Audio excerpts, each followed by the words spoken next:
मेरा दुख साझा दुख है, उनकी और मेरी तकलीफ साझी तकलीफ है, उनकी और मेरी लड़ाई साझी लड़ाई है। इसलिए वहां से चल के आपके बीच में आया हूं कि इन बेईमानों को जवाब देने का वक्त आ गया है। बिल्कुल ठीक कहा इन्होंने।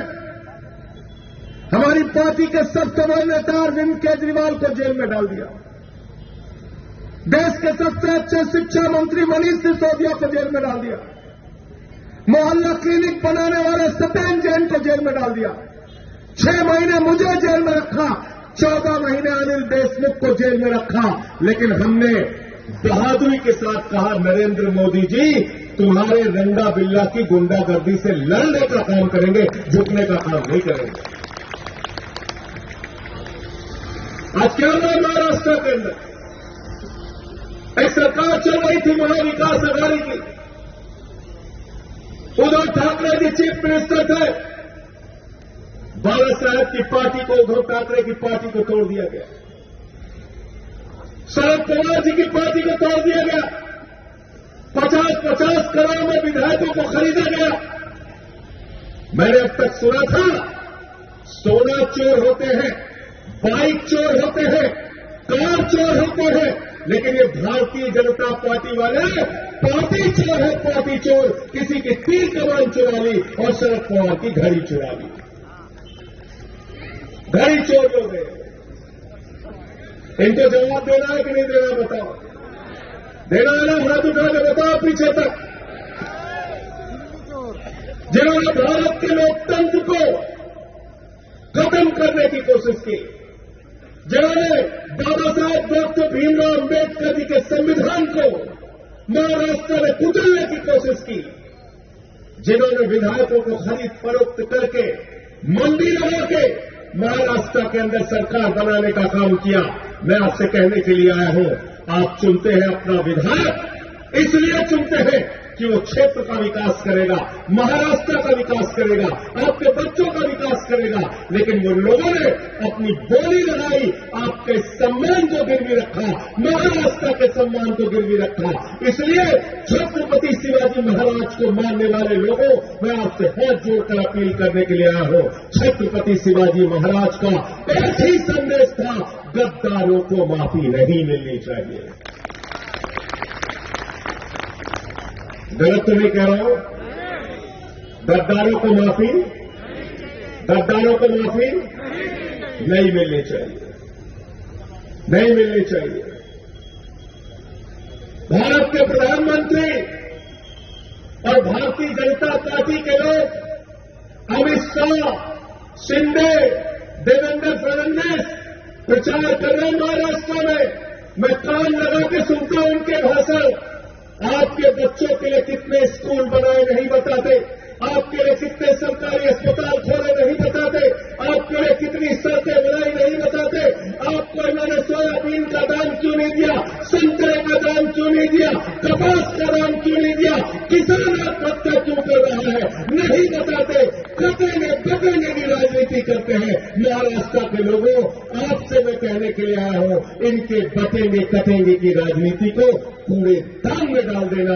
और मैं आपसे कहने के लिए आया हूं, अगर बटोगे तो बच्चों के सरकारी स्कूल बंद हो जाएंगे, अगर बटोगे तो सरकारी अस्पताल बंद हो जाएंगे, अगर बटोगे तो तुम्हारे सरकारी स्कूल, अस्पताल और तुम्हारे किसान आत्महत्या करने के लिए मजबूर होंगे। अगर बटोगे तो भारत की सेना को गिरवी रख दिया जाएगा, 4 साल के ठेके पे रख दिया जाएगा।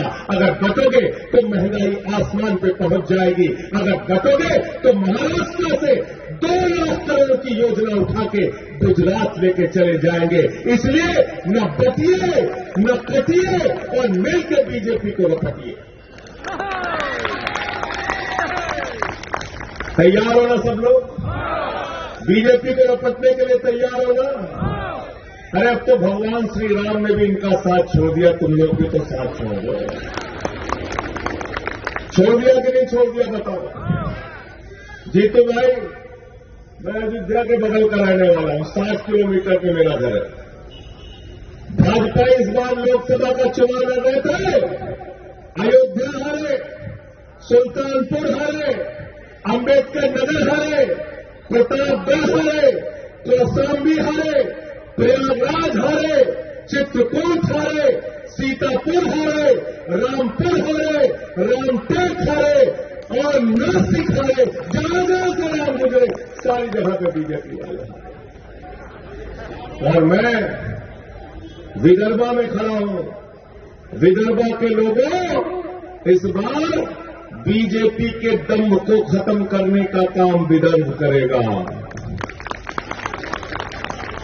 आप लोगों को करना है। राष्ट्रवाद की बातें करते हैं। मोदी जी कह रहे हैं एक हो तो सेफ हो। मुझसे पत्रकारों ने पूछा, मोदी जी ने कहा एक हो तो सेफ हो।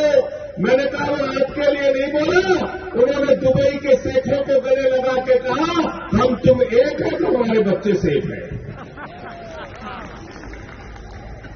जैसा का धंधा कहां चलता है भाई बताओ? जैसा का धंधा कहां चलता है?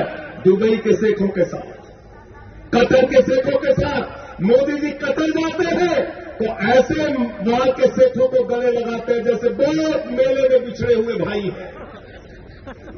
दुबई में जाते हैं, गले लगाते हैं सेठों को जैसे बहुत पहले मेले में बिछड़ गए थे। गुजरात में बुलाते हैं, कहते हैं आओ विकास करो, माई ब्रदर सलमान बिन मोहम्मद बिन सलमान। और हिंदुस्तान में मुसलमानों के खिलाफ भड़काते हैं, समाज को बांटने का काम करते हैं। मुझे शर्म आती है कि भारत का प्रधानमंत्री 10 साल से ज्यादा वक्त हो गया देश के प्रधानमंत्री हैं और प्रधानमंत्री 10 साल से ज्यादा रहने के बाद 22 राज्यों में आपकी सरकार है। आप कभी कहते हैं भैंस चोरी हो जाएगी, कभी कहते हैं मंगलसूत्र चोरी हो जाएगा, कभी कहते हैं रोटी चोरी हो जाएगी। अब तो हद हो गई। प्रधानमंत्री कह रहे हैं बेटी चोरी हो जाएगी। मोदी जी, अगर आपके रहते हुए 22 राज्यों में आपकी सरकार, गृह मंत्री आपका, रक्षा मंत्री आपका, अगर हमारी बेटियां सुरक्षित नहीं है तो इस्तीफा दो अपने पद से और गुजरात में जाके घास छीलो। तुमको भारत का प्रधानमंत्री रहने का अधिकार नहीं है। गलत तो नहीं कह रहा हूं? गलत तो नहीं कह रहा हूं? अगर अभी भी हमारी बेटियां सुरक्षित नहीं, अगर अभी भी हमारा मंगलसूत्र चोरी हो जाएगा तो तुम किस बात के लिए प्रधानमंत्री हो? भारत के प्रधानमंत्री के बारे में मैं एक ही बात कहना चाहता हूं, बीजेपी वालों के बारे में एक ही बात कहना चाहता हूं। मोदी जी के अंदर कोई हुनर हो ना हो, लेकिन गंजे को भी कंघी भेज सकते हैं। क्या बोला था उन्होंने? 2 करोड़ नौकरी हर साल देंगे, नौजवानों वोट दे दो। 20 करोड़ नौकरी मिल गई क्या हिंदुस्तान के लोगों को? मिल गई क्या? नौजवान आवाज लगा के बताओ, मिली क्या नौकरी आपको? फिर क्या बोले? बोले इतना काला धन लाएंगे, इतना काला धन लाएंगे, हवाई जहाज में भर के लाएंगे, ट्रैक्टर पे लाद के लाएंगे, बैलगाड़ी से लाद के लाएंगे और हर खाते में कितना जमा कर देंगे? सबको याद है, कोई भूला नहीं है। सबसे ज्यादा नाराज लालू यादव जी थे। कह रहे थे हमारे साथ जो बेटा बेटी हम और राबड़ी सबसे ज्यादा पैसा हमारा आने वाला था, आज तक नहीं। उनको भी धोखा दे दिया। 15 लाख तो छोड़िए, हमारी बहनें आकर बैठिए, अपने पति से छिपा के 1000-500 की नोट घर के संदूक में रखती थी। बेटी की शादी होगी तो ये पैसा काम आएगा, छोटा सा घर बनाना होगा तो ये पैसा काम आएगा, घर में कोई बीमार हो जाएगा तो ये पैसा काम आएगा। नरेंद्र मोदी ने कहा माताओं और बहनों, यही तो काला धन है, लाइन में लगो और इसको जमा कर दो। देश में नोटबंदी लगा दी। आपको बदला लेना है। आपका पैसा किसने चुराया? किसने चुराया? नोटबंदी में पैसा किसने चुराया बताओ? आपका पैसा खाली कर दिया। अब पैसा उठा के किसको दिया? नीरव मोदी 20,000 करोड़ लेके भाग गया, विजय माल्या 10,000 करोड़ लेके भाग गया, नितिन संदेशा 6,000 करोड़ लेके भाग गया, ललित मोदी 3,000 करोड़ लेके भाग गया। मोदी जी कहते हैं बटेंगे तो कटेंगे, योगी जी कहते हैं कटेंगे तो कटेंगे। मैं यकीन दिलाना चाहता हूं यहां की जनता बिल्कुल बटेगी नहीं। मुझे नीरव मोदी के घर का पता बताओ, 20,000 करोड़ रुपया लेके आएंगे। बताओ उसका पता। हम मानना चाहते हैं उससे हमारा बैंक जो लूटा गया है। 43 कंपनियों का 3,53,000 करोड़ रुपए इस सरकार ने माफ किया। कौन पूछेगा इनसे? भारत प्रति व्यक्ति आय के मामले में 142वें स्थान पर खड़ा है। कौन पूछेगा इनसे? 3,000 किसानों ने महाराष्ट्र में आत्महत्या की और किसानों से ज्यादा नौजवानों ने बेरोजगारी के कारण आत्महत्या की। कौन पूछेगा इनसे? यह आपकी जिम्मेदारी है मेरे भाइयों और दोस्तों।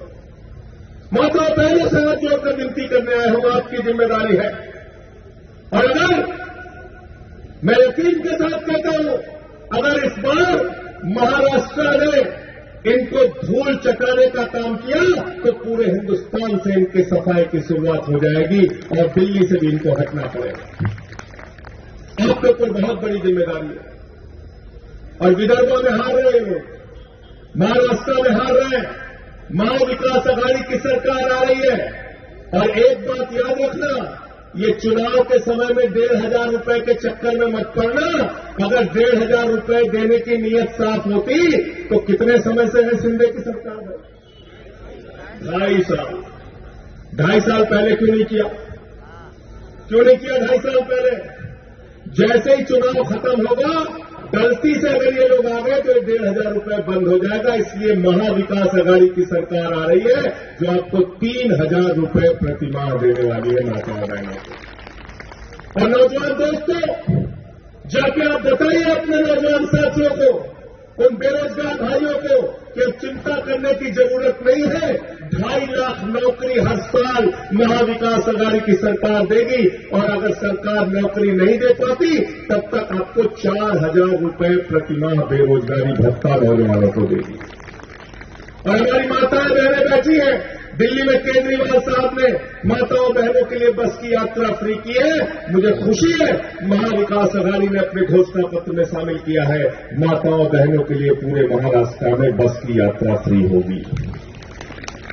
और 3 लाख रुपए तक का कर्ज माफी महाराष्ट्र में लागू किया जाएगा। किसान भाइयों, माताओं बहनों, नौजवान साथियों, सबकी जिम्मेदारी है मिलकर इस बार महायुति को हराओ और महाविकास अघाड़ी को जिताओ। और इनके फर्जी राष्ट्रवाद के चक्कर में मत पड़ना। ये हिंदू मुसलमान के फर्जी नारों के चक्कर में मत पड़ना। और बीजेपी वाले आके अगर आपको ज्यादा ज्ञान बताए तो संजय सिंह आपसे एक बात कह के जा रहे हैं, वो बात पूछ लेना, उसका जवाब मिल जाए तो मुझसे इस्तीफा ले लेना, मैं राजनीति से संन्यास ले लूंगा। बीजेपी वाले आपसे आए और राष्ट्रवाद की बात करें, मोदी जी अगर आपसे राष्ट्रवाद की बात करें तो उनसे पूछ लेना, अपने 4 पुरखों का नाम बताओ जिन्होंने हिंदुस्तान की आजादी में अपनी शहादत दी है। अगर 4 नाम बता दोगे आरएसएस और बीजेपी के पुरखों की तो मैं राजनीति से इस्तीफा दे दूंगा। तुम राष्ट्रवाद की बात करते हो? जिस पार्टी का राष्ट्रीय अध्यक्ष रक्षा सौदे में दलाली खाते हुए पकड़ा गया, वो लोग राष्ट्रवाद की बात करते हैं। जो आरएसएस के लोग 12 साल तक भारत माता की आन बान और शान तिरंगा झंडा नहीं फहराते, वो राष्ट्रवाद की बात करते हैं। भारत के प्रधानमंत्री नरेंद्र मोदी बिना बुलाए नवाज शरीफ के बर्थडे पर केक काटने चले जाते हैं और जिंदल को ठेका दिलाने का काम करते हैं। वो राष्ट्रवाद की बात करते हैं जिन्होंने आईएसआई को बुलाकर पठानकोट में हमारे शहीदों की जांच कराई। अरे राष्ट्रवाद तुमसे सीखने की जरूरत नहीं है। आम आदमी पार्टी भी राष्ट्रवादी है, कांग्रेस पार्टी भी राष्ट्रवादी है, शिवसेना उद्धव ठाकरे भी राष्ट्रवादी है और राष्ट्रवादी कांग्रेस पार्टी शरद पवार के नाम में ही राष्ट्रवादी है। इसलिए तुमसे राष्ट्रवाद नहीं सीखना, तुमसे राष्ट्रवाद नहीं सीखना। साथियों और दोस्तों, मोदी जी ने एक बात कहा था, वही बात आपको याद दिला के मैं अपनी बात को खत्म करूंगा। मुझे उनके चुनाव का भाषण याद है, एक भाषण याद है। उन्होंने कहा, भाइयों और बहनों, जब अपना वोट देने के लिए जाना तो घर का सिलेंडर देख के जाना। तब सिलेंडर का दाम था 400 रुपए, अब 1200 रुपए हो गया। संजय सिंह आपसे कहने के लिए आए हैं, जब सलील को वोट देने के लिए जाना तो घर का सिलेंडर देख के जाना। घर में जो मोटरसाइकिल होगी ना, जिसमें 110 रुपए का पेट्रोल आपने भरवाया, वो मोटरसाइकिल भी देख के जाना, वो गाड़ी भी देख के जाना जिसमें डीजल भरवाते हो 100 रुपए का। अरे वो दाल का डब्बा देख के जाना, जो 250 रुपए की दाल आपने खरीदी, वो सरसों के तेल का डब्बा भी देख के जाना, जहां पे 300 रुपए का सरसों का तेल आपने खरीदा, वो प्याज याद करके जाना, वो लहसुन याद करके जाना, वो अदरक याद करके जाना, याद करके जाना इनके भ्रष्टाचार को, याद करके जाना किसानों की दुश्वारियों को। अगर ये सब कुछ आपको याद रहेगा तो महाविकास अघाड़ी आपको याद रहेगी और सलील का चुनाव निशान तुतारी आपको याद रहेगा। और एक बात और कहता हूं जिससे आपको बीजेपी की मानसिकता पता चलेगी, इनकी विचारधारा पता चलेगी, ये आपके लिए क्या सोचते हैं, क्या करना चाहते हैं, पता चलेगा। उत्तर प्रदेश के चुनाव में प्रधानमंत्री जी भाषण दे रहे थे। प्रधानमंत्री जी ने कहा, भाइयों और बहनों, अगर गांव गांव में कब्रिस्तान है तो शमशान होना चाहिए कि नहीं होना चाहिए?